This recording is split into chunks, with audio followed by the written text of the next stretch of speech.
Good morning and thank you for joining us. A dramatic shift in US foreign policy rhetoric is unfolding this hour. President Trump, who has long been criticized for his seemingly ambiguous stance on the conflict in Ukraine, now says he believes the country can win back all of its territory from Russia.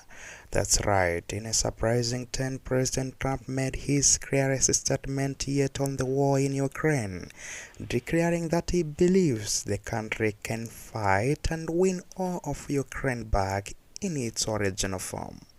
The statement, posted on his Truth social platform, came just minutes after a meeting with Ukrainian President Zelensky on the sidelines of the UN. This marks a significant pivot from the president's previous position. During his campaign and first months in office, President Trump had repeatedly suggested that Ukraine would likely need to cede some of its land in a negotiated settlement to end the war, a stance that drew sharp criticism from the European allies.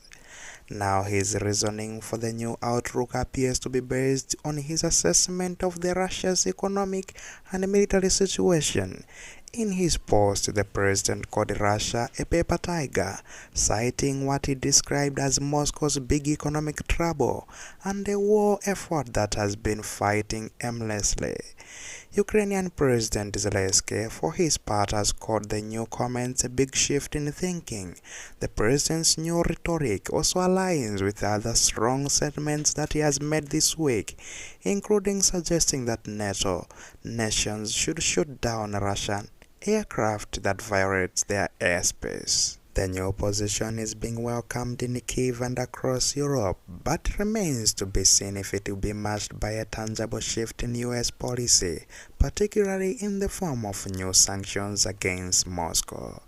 A developing story with significant implications on the world stage, bringing us to the end of our report here on America's Zoom In. If you are joining us for the first time and you have not subscribed, you might consider subscribing for more of the reports that we bring here. Until next time, see you in our next video.